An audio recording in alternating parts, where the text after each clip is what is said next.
Assalamualaikum warahmatullahi wabarakatuh.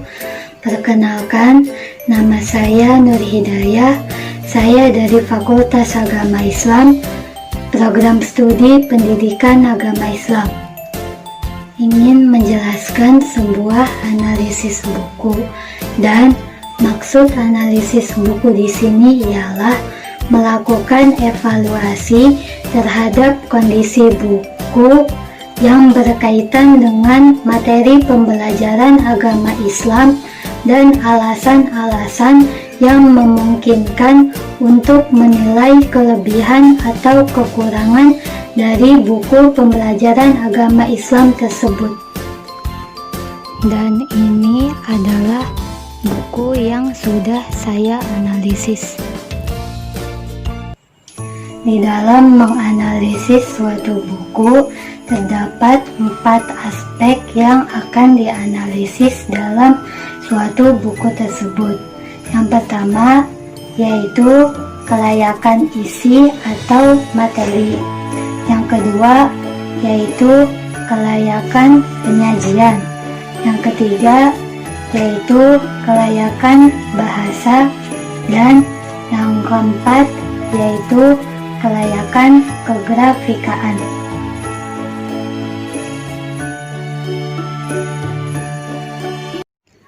Nomor 1 ialah kelayakan isi atau materi yang terdiri dari beberapa bagian, yaitu bagian A, kelayakan sesuai SKL, bagian B, kesesuaian dengan kompetensi isi, bagian C, kesesuaian dengan kompetensi dasar, bagian D, kesesuaian dengan topik, bagian E, kecukupan materi, bagian F, kedalaman materi, bagian G, keluasan materi, bagian H, keakuratan materi, bagian I, berorientasi pada aktivitas yang dapat mendukung pemahaman konsep, dan yang terakhir ialah materi pendukung pembelajaran.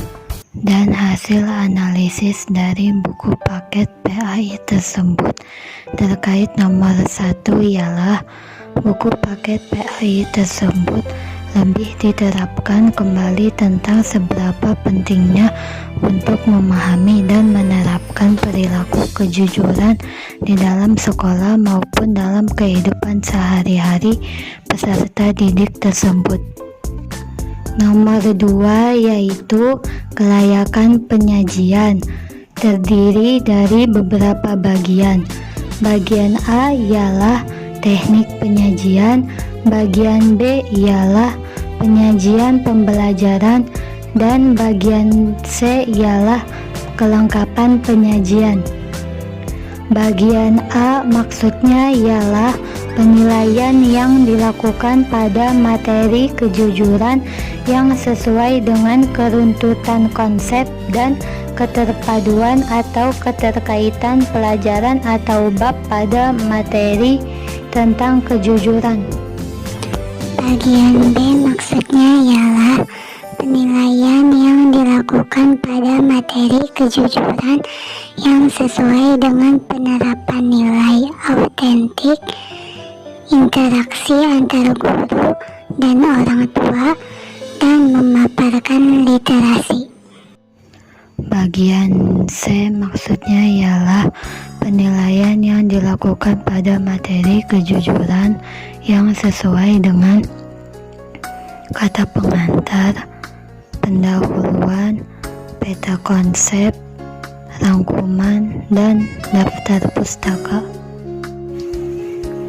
Nomor 3 yaitu kelayakan bahasa, ialah penilaian dari segi bahasa pemahaman yang terdapat pada materi tersebut.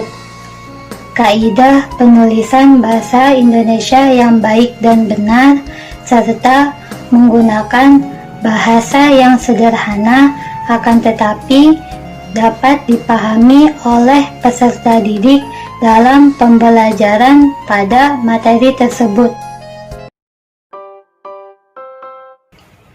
Nomor nomor 4 ialah kelayakan kegrafikaan.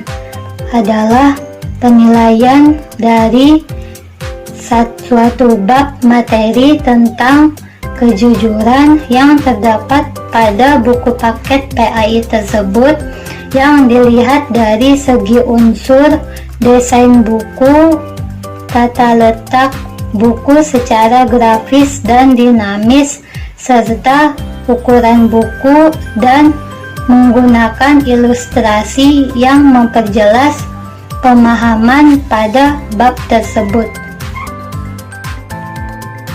Buku pendidikan agama Islam dan budi pekerti ini sudah cukup bagus dan menarik, serta terdapat contoh dari kehidupan Rasulullah tentang berperilaku jujur terhadap orang lain.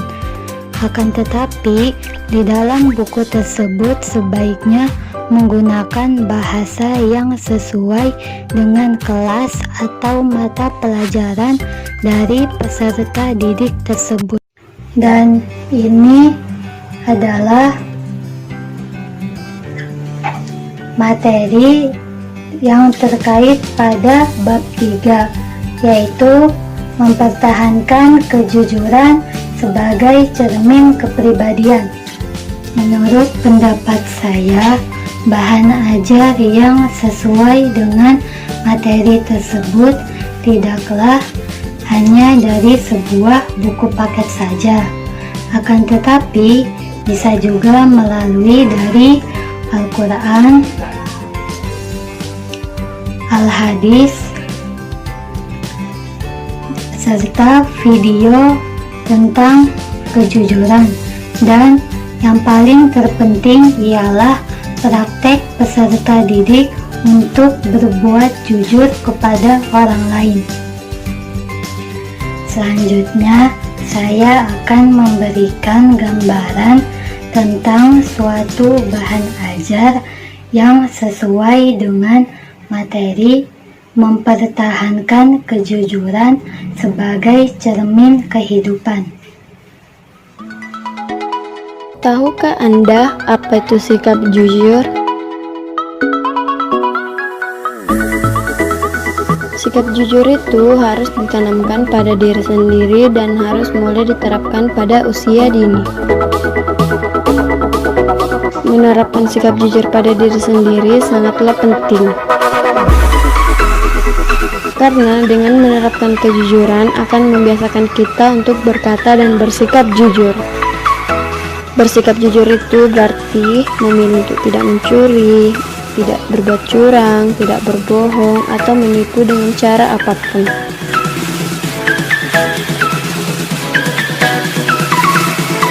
Sikap jujur seharusnya ada pada diri setiap orang, baik itu seorang pemimpin, pengusaha, guru, pegawai, pedagang, ataupun orang biasa.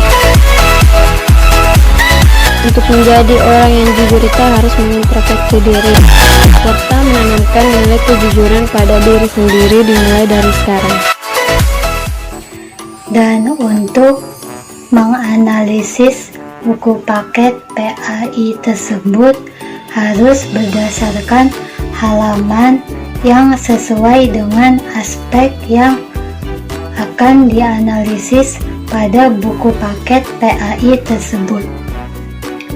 Dan perlu diketahui bahwa untuk membuat desain bahan ajar dalam pembelajaran bukan hanya melalui buku paket atau buku teks saja, akan tetapi guru juga bisa menggunakan alat teknologi dan informasi yang sudah canggih seperti zaman sekarang ini.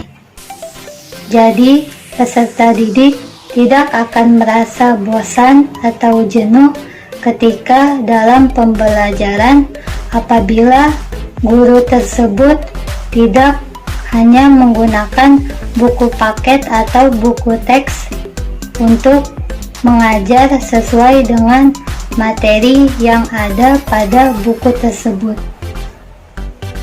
Mungkin cukup sekian pemaparan dari saya tentang pembelajaran desain bahan ajar yang sudah saya jelaskan dari awal sampai akhir. Kurang lebihnya mohon maaf. Assalamualaikum warahmatullahi wabarakatuh.